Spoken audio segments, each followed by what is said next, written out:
Excelentíssimos aqui presentes, a respeito do julgamento perante o Tribunal do Júri, eu declaro aberto os trabalhos da sessão presente. Eu determino ao chefe da Secretaria que realize as chamadas dos jurados sorteados e aos fatosos aplicando-se uma multa no valor do salário mínimo. Dando continuidade, segue o caso a ser apreciado.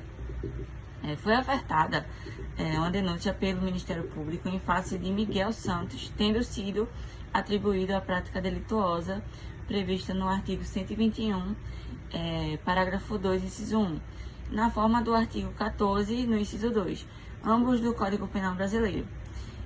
O caso foi ocorrido no dia 17 de dezembro de 2019, contra a pessoa de Patrícia Oliveira, menor impúbere, representada por seu genitor, Agenor Oliveira. Os fatos foram descritos na denúncia. De extrema importância que tenhamos plena consciência da responsabilidade que repousa sobre cada um de nós nesse recinto. Nossa meta também é garantir um julgamento equitativo e o mais justo possível, embasados nas evidências trazidas à tona e nas normas vigentes. Atendido ao número legal de jurados, eu declaro instalada e aberta a sessão do Tribunal do Júri desta comarca. Assim, eu passo a palavra para as meritíssimas promotoras para que possam apresentar as acusações contra o réu. Excelentíssima juíza, meritíssimos membros do júri aqui presentes, hoje nós já paramos com um caso que clama por justiça. Miguel Santos, um professor, alguém que os alunos deveriam ter como figura de confiança e apoio dentro do ambiente escolar, traiu essa confiança de forma no mínimo repugnante. Ele não apenas desconsiderou o bem-estar e a segurança de sua própria aluna, a vítima Patrícia Oliveira, como ele também atuou de forma calculada e malévola para tentar tirar sua própria vida. Isso porque ele não cria sentimentos de animosidade com o pai da autora, o que isso por si só já configura a qualificadora de ter cometido o crime por um motivo todo. Ele não apenas deu uma resposta insensível, mas também muito perigosa, já que ele disse para a vítima literalmente circular do terceiro andar de uma escola, num ambiente escolar, quando tantas outras pessoas, tantos outros alunos estavam presentes naquele momento, e ainda mais sabendo que ela era extremamente vulnerável naquele momento, ela tinha que pedir ajuda do professor.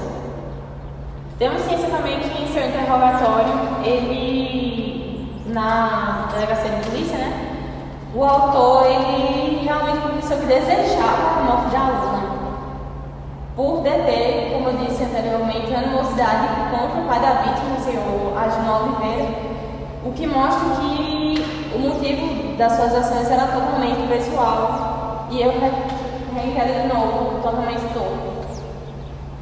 Temos testemunhas também, as alunas, amigas que estavam no momento que presenciaram tudo, que foram as alunas Aline e Joana, e confirmaram toda a narrativa de que a aluna falou e também da confissão do réu. Além disso, a própria vítima, Patrícia, corroborou com a história em sua defesa. Então, assim, todos os elementos que estão claros nos apresentam que nos trazem uma única possível conclusão, que Miguel Santos ele deve ser culpado pelo crime de homicídio qualificado em sua forma tentada. Em todo esse contexto, podemos analisar que houve um ânimo checando, ou seja, ele tinha a intenção de matar a própria aluna, e ele tinha consciência de que suas palavras poderiam trazer esse resultado. O crime não só foi consumado porque houve circunstâncias alheias à vontade do autor, porque se não tivesse o torno, que tivesse acontecido a queda da vítima, todos nós sabemos aqui que teria acontecido um resultado totalmente diferente. Ou seja, teve a a tentativa imperfeita do caso, porque tinha um ônibus marcando, então ele queria matar a aluna e só realmente não se consumou a vontade dele por causa das circunstâncias alheias à sua vontade. Jurisprudencialmente, podemos citar um entendimento consolidado tanto por tribunais brasileiros quanto por doutrinadores que têm consolidado que eles reconhecem como homicídio qualificado tentado quando há evidências do dolo direto na conduta do agente, combinado com o motivo torpe. No caso em questão, já não apenas admitiu sua intenção de matar a vítima, como ele também revelou um motivo repugnante por trás das suas ações, que era a inveja e os ciúmes que ele detinha em relação ao pai da aluna, que também é professor e tem um prestígio muito grande por entre seus alunos, né? Então, acredito eu que, de acordo com os fatos, o autor queria esse prestígio todo e acabou descontando em uma pessoa totalmente inocente, que não tinha nada a ver com a história, que não merecia ter passado por isso. E isso torna muito claro, mais do que claro, como eu venho debatendo por diversas vezes, né, que ele deve ser condenado realmente pelo crime de homicídio qualificado em sua forma tentada. É isso. Agora eu passo a palavra para minha colega, a promotora Bianca. Além disso, é importante considerar o estado emocional de Patrícia naquele momento. Ela estava desesperada e emocionalmente vulnerável. Portanto, a vítima, desesperada e incentivada pelas palavras de seu professor, jogou-se pela janela do terceiro andar do prédio da escola. Felizmente, a morte não ocorreu, mas isso não diminui a gravidade das ações do professor Miguel. Bom, como vimos, o réu, ao invés de exercer seu papel de educador e acolher a aluna em um momento de dificuldade, optou por infligir-lhe dor e sofrimento, levando a um estado de desespero, que culminou em uma tentativa de suicídio. A conduta do réu, ao encorajar Patrícia a se lançar do prédio, demonstra uma completa falta de empatia e uma disposição vil de atingir seus próprios fins, mesmo que isso implicasse na morte de uma jovem estudante. Bom, o motivo apresentado pelo réu, alegadamente uma inveja em relação ao pai da vítima, é tão mesquinho quanto repugnante, ainda que existisse algum tipo de ressentimento entre o réu e o pai de Patrícia. Nada justificaria a tentativa de homicídio brutal perpetrada por Miguel Santos. Nesse contexto, destacamos a jurisprudência do Supremo Tribunal Federal e do Superior Tribunal de Justiça, que, reiteradamente, tem considerado a intenção homicida aliada a motivos torpes como elementos caracterizadores do crime de homicídio qualificado tentado. Além disso, a denúncia é corroborada pela confissão do réu, pela narrativa das vítimas e pelas testemunhas presenciais, Aline e Joana, que estavam na sala de aula no momento do ocorrido. Todos os elementos apresentados nos levam a uma única conclusão: Miguel Santos é culpado pelo crime de homicídio qualificado tentado. Agora pensem, se fosse algum filho de vocês, sobrinho ou afilhado. Desta forma, em nome da justiça e em defesa da segurança e integridade de nossa sociedade, peço a este digníssimo júri que condene o réu pelo crime que cometeu, aplicando-lhe a pena correspondente à gravidade de seus atos, conforme estabelecido pelo Código Penal Brasileiro. Justiça deve ser feita, e hoje temos a oportunidade de garantir que ela seja. Obrigada. Com a palavra aos advogados de defesa, para que eles possam apresentar suas defesas em prol do réu. Boa tarde a todos. Cumprimento a juíza presidente da sessão de julgamentos, doutora Ellen, que sempre trabalhou de forma justa e coerente com a justiça, cumprindo com maestria seu papel magistrada. Cumprimento os membros do Ministério Público, os servidores aqui presentes e também o público que nos acompanha, especialmente os senhores jurados, os quais têm a tarefa de fazer justiça a Miguel Santos, a quem também cumprimento e agradeço pela confiança depositada no trabalho destes advogados. Senhores, Miguel foi denunciado e pronunciado e o promotor de justiça aqui defendeu diante de todos nós a possibilidade de condenação pela prática de tentativa de homicídio contra a adolescente Patrícia, a jovem aluna de Miguel, que, insatisfeita e até desesperada com o baixo rendimento da disciplina lecionada pelo professor Miguel e pela consequente reprovação, ela disse que se ele não declarasse sua aprovação, então ela pularia do prédio da escola. O professor Miguel, tomado pela impaciência que todo docente acumula ao final de um ano letivo, com os alunos que não se esforçam durante o período de aulas e querem resolver essa falta de aprendizado com a nota no final do ano, respondeu a Patrícia: então pule, certo de que isso não ocorreria, que a chantagem ao professor é um hábito comum dos adolescentes.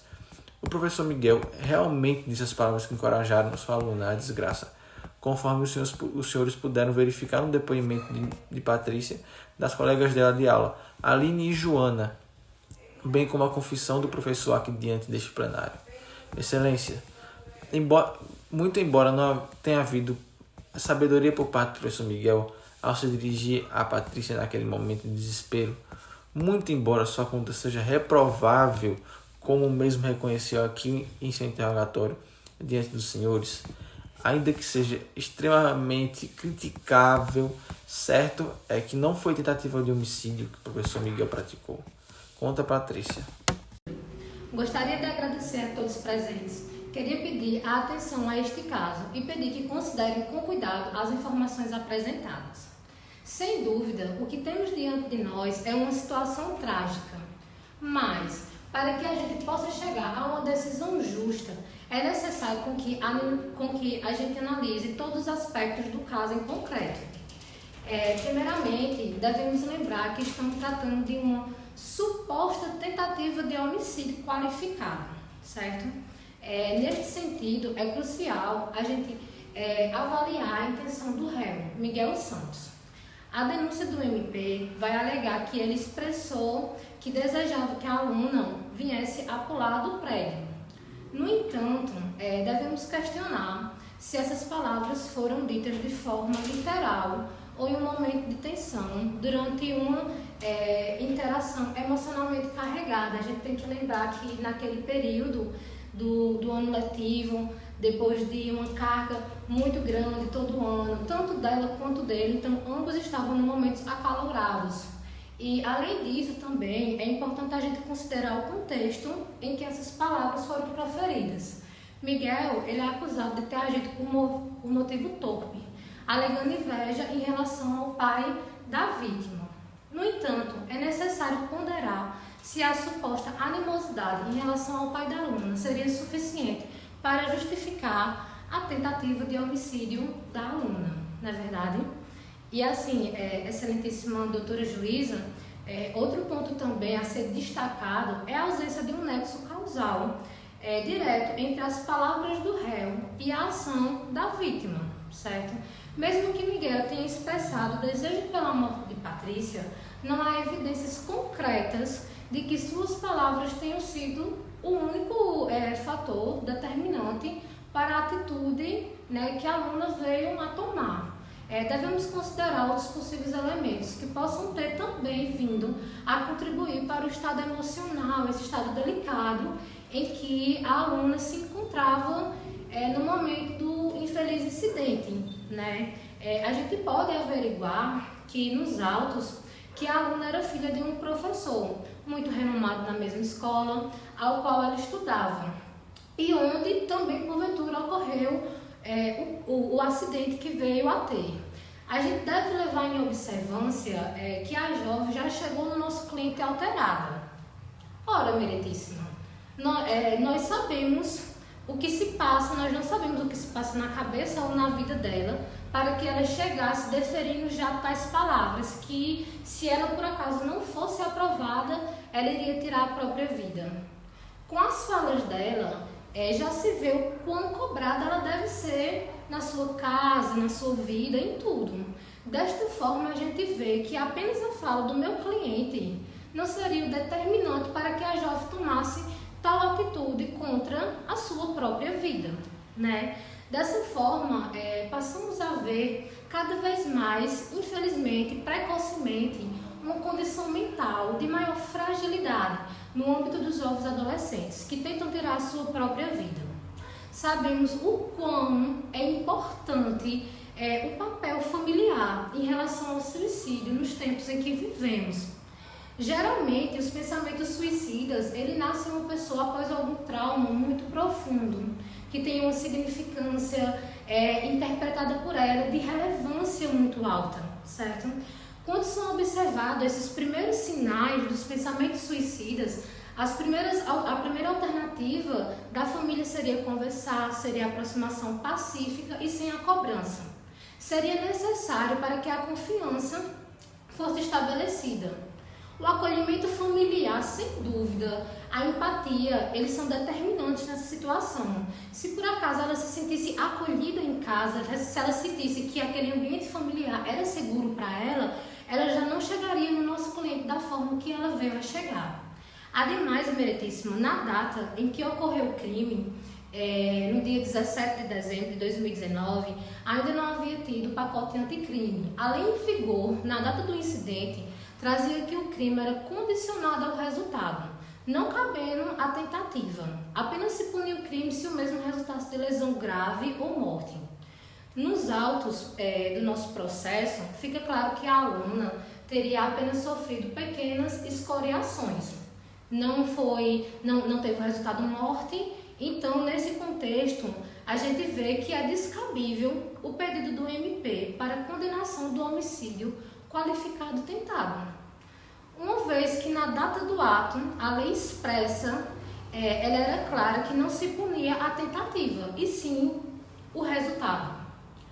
E mesmo ainda que fosse julgado após o pacote anticrime, não caberia a condenação por homicídio qualificado tentado, de forma alguma, pois o nosso cliente Miguel teria praticado a instigação ao suicídio, uma vez que a aluna já chegou no nosso cliente afirmando a sua intenção. Caso ela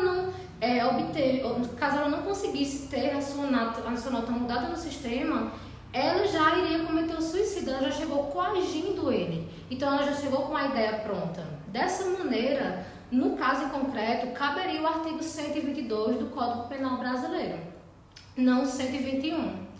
Então, Meritíssima e os senhores jurados, peço que considere todas as alegações apresentadas e pedimos a absolvição de Miguel Santos ou a desclassificação do artigo 121 do Código Penal para o artigo 122 do Código Penal.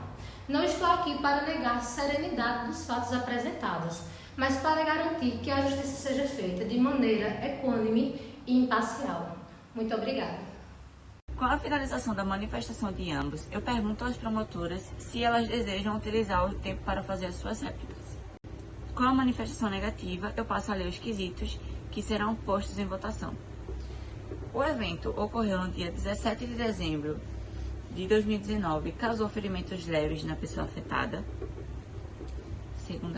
Segunda pergunta. O réu teve participação na ocorrência do fato? A inveja manifestada em relação ao genitor da vítima é motivo de interesse mesquinhos? Os jurados absolvem o acusado? O réu tentou assassinar? Encerrada a votação, foi proferida a seguinte sentença. Com base nas teses apresentadas pelas partes, conclui-se que foi identificada uma ação penal de caráter público incondicionado de competência do Tribunal do Júri, com defesa feita pelo Ministério Público contra Miguel Santos, que está sendo acusado de tentativa de homicídio qualificado em sua forma tentada, conforme previsto no artigo 121, no parágrafo 2, inciso 1, combinado com o artigo 14, no inciso 2, do Código Penal Brasileiro. No dia 17 de dezembro de 2019, logo após a sua divulgação das notas da disciplina, o professor Miguel Santos foi abordado pela sua aluna, ora vítima nesse caso, que estava preocupada com a sua nota e como poderia melhorá-la para não ser reprovada, onde chegou a mencionar que pularia da janela caso isso acontecesse. O professor explicou que não havia possibilidades de alteração na nota e sugeriu que a aluna fizesse o que havia proposto, pois a reprovação era inevitável. Diante disso, a aluna seguiu com suas palavras e logo se jogou da janela do terceiro andar do prédio da escola, resultando em leves escoriações. Diante do que foi relatado, o suspeito foi detido em flagrante e encaminhado à delegacia de polícia. Ao chegar na etapa do julgamento pelo júri, vamos conhecer a decisão dada pelos jurados. Tendo por base a maioria dos votos, o Conselho reconheceu que a queda que ocorreu em 17 de dezembro resultou em ferimentos leves. Reconheceu também que a participação do acusado na ação contra a vítima. Reconheceu também a presença do motivo torpe de inveja de parte do acusado. E, por fim, reconheceu a absolvição de Miguel Santos. Encerrada a leitura dos votos dos jurados, dispenso o último quesito em razão ao pronunciamento do Conselho da sentença. Embasado nos argumentos trazidos pelos representantes do Ministério Público e pelos advogados de defesa, chega-se a uma seguinte conclusão. A defesa destaca o princípio da irretroatividade da lei, formulando no artigo 5º, inciso 40 da Constituição Federal, que prevê que a lei penal não retroagirá, salvo para beneficiar o réu. E no artigo 1º do Código Penal, que a parte do princípio que não existe crime sem uma lei que estabeleça nem punição sem uma penalidade previamente definitiva por lei. Dentro dessa situação, a atipicidade precisará ser devidamente reconhecida. Sendo assim, julgo improcedente a denúncia feita contra Miguel Santos, conforme o artigo 386, o inciso 3º do Código do Processo Penal, decretando sua liberdade pela absolvição. Expresso a minha imensa gratidão à acusação por tais feitos, por ter trazido todos os fatos defendidos, e os advogados de defesa e ao Conselho de Sentença pelo empenho demonstrado nesse júri. Então, está assim encerrada essa sessão e obrigada a todos.